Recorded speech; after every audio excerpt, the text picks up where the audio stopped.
Hey guys, so a couple days ago, I finally went and saw the new World War II horror movie, Overlord.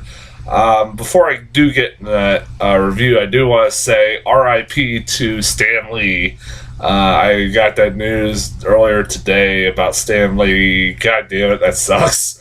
I mean, the guy was 95 though. He lived a damn long life. I mean, not a lot of people can say they lived to 95, and he was a legend. He was fucking making cameos in movies up until probably about earlier this year. I heard he pretty much was doing conventions until like earlier this year. Yeah, it sucks. I mean, what is there to say about Stanley that hasn't been said already? I mean, he was if he wasn't around, probably we wouldn't have a lot of our favorite superheroes.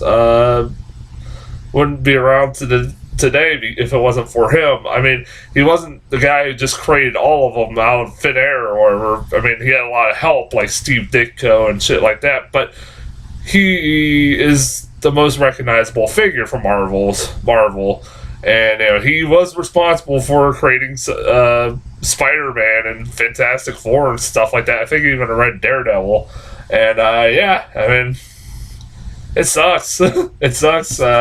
I mean, we all knew this was gonna happen one day. He's 95, man. As he lived a long life, he lived a long, happy life, and it sucks to see him pass. I was very sad to hear that. I like Stan Lee a lot. So RIP to Stan Lee. I just want to say that real quick before I got into my review. Okay. Overlord. But by the way, if you're wondering if I'm going to be doing any reviews for the Grinch or anything like that, I was, and then I was like hearing pretty much from people just skip it. So I was like, all right, fuck it, I'll go see Overlord instead because that looks a hell lot better. So Overlord, this is a movie that I was looking forward to from the trailers because it looked pretty badass. One of those movies like this looks like right up my fucking alley. A World War II Nazi exploitation film, kind of like from like that you would see back in the day, where it's like Nazis are performing some weird experiments and on people, and it's an alternate universe, or it's also a horror movie and an action movie at the same time. Like, hell yeah, this looks kind of. It looked like a lot of fun. Like, and the reviews have been really fucking positive for it. For a movie like this, I was surprised how positive the reviews have been for this. It's getting really well received, and yeah, I really fucking enjoyed Overlord. That was a lot of fun. That was a movie I had a lot of fun watching. Not like my favorite movie of the year or anything like that, but it was a lot of fun. I had a blast. It was pretty much what I was sold. Pretty much exactly what it was being sold as, which was just this gory World War II horror movie that's Nazi exploitation film, like I said, from like they like almost you would see back in the day, and it was a lot of fun. I really enjoyed it. I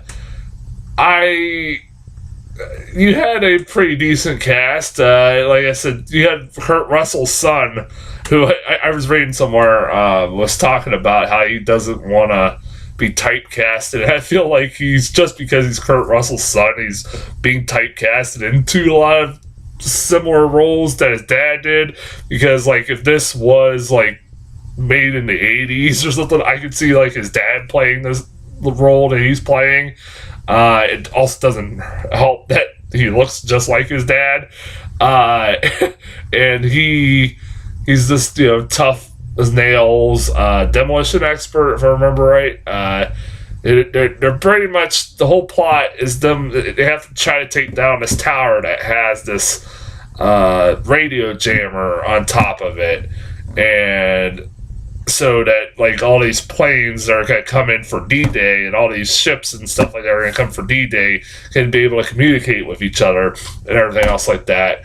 And they just happen also to come across all these weird ass experiments that are happening. The Nazis are doing in the same tower that where this radio jammer is at. So that's pretty much the plot of the movie. And like he is this demolition expert who is tough as nails, doesn't take no shit, and he pretty much has to take charge from at the beginning of this movie because of certain things. They have a commander who, spoiler alert, within the first 20 minutes just gets killed.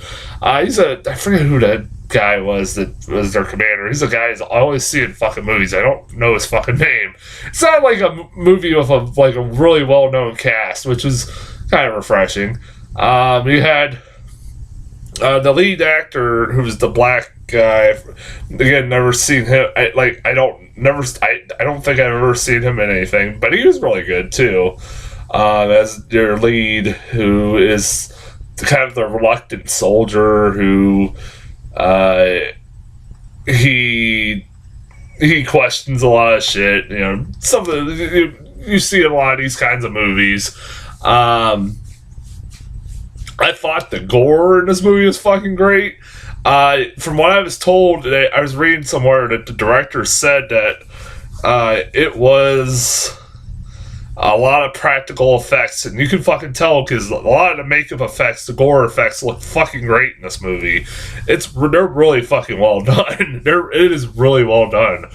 I give them props. They like, you know, anytime a horror movie doesn't use CGI blood and gore and stuff like that, it just goes old school. I gotta give a movie a positive review right off the fucking bat. Like, it's been a while since I've really seen a horror movie do that in a while. Like, fucking the last one I can remember off the top of my head really doing that for a majority of it was the Evil Dead remake, and that was I gave that a lot of praise because the effects looked fucking great in that, and the effects look great in this. There's a lot of really cool gore effects in this fucking film. I like that scene where he goes into that lab and sees all the weird shit that they're doing to these people in this lab, and like there's this fucking head on a fucking spine, like basically head on a stick that's alive. I don't know how, but it's fucking weird, but it's like that was kind of really cool looking. The opening to this movie is really fucking well done. I've heard a lot of people talk about the opening of this movie, how well done it was. It was really well done. It's the scene you see in the trailer where they're on a plane and they're flying over France and they're getting attacked and being shot down. It's a really fucking good scene. Really well made. It's CGI, obviously, but it's really well done, really well made. I like that people just randomly will fucking die. Like, there's some characters, like, there's one of my favorite scenes is, like, the opening scene, you're, like, introduced to this character, you see, like, because there's a group of survivors after their plane crashes. Not everybody lives, but there's only, like, 4 or 5 guys. Actually, originally there's 5 guys that survive, and then, like, out of nowhere, they're just talking and walking along France, and then one of them just gets blown up mid-sentence. I was like, holy shit! Like, that took me by fucking surprise. I was like, holy shit! Like, he thought, like, the way they're making out, like, he was gonna be a main character in the movie. Well, nope, he wasn't. He was just fucking blown to bits, like, pretty fucking early on. It's like that scene in fucking Tropic Thunder where the director just all of a sudden fucking gets blown up by a landmine. That pretty much that's what happened. He gets blown up by a landmine. That's what it reminded me of. And then it fucking came out of nowhere. Well, more came out of nowhere in Tropic Thunder because it's like, holy shit, I did not expect that. But yeah, like I said, I liked that a lot. This is a movie that, like, really there's not much to talk about other than that's really good and I recommend it. If there's one thing that I thought was really dumb, was the main character does something really fucking stupid in this movie. That was like one of the dumbest things I've seen in a horror movie in a while. Like, okay, I'm gonna get into spoiler alert, so if you don't want to know, fucking, it's not too spoil. It doesn't spoil like the whole movie, but fuck, this was really stupid. So the main character, he gets into that lab midway for the movie, and he comes across like all the experiments and shit like that, and sees a lot of crazy shit the Nazis are doing. And he finds like a syringe full of like the serum that they are using on these people, and one of his buddy dies. One of the soldiers die that's in his group of men, and he decides to fucking stick this syringe right in his body. And I'm like, why would you do that? Like, and it doesn't end well. Like, I'm like, why the fuck would you do that? What did you think was gonna fucking happen? There was no reason for him to fucking do that. That was so stupid. Really fucking stupid. Like, god damn, that was one of the stupidest things. And like I said, it doesn't end well. Like, what were you thinking was going to happen? You know that these are some weird experiments the Nazis are doing with these fucking syringes. So why would you do that? There's no explanation. It came out of nowhere that character would do that. It did not feel like something he would do. And actually, there's a point in this movie where a character does a similar thing with the syringe again, and I'm like, why? Like, it happens again, like, later on in this movie. I forget who it was, but it wasn't him. But I'm like, why would you fucking do that? Like, god damn it. That was so dumb. Like, that was one of the dumbest things I've seen done in a horror movie in a while. And then, like, I forgot to say, I like the she lead, who's the villager that they pretty much take refuge in her house. And she has an aunt who's really badly sick.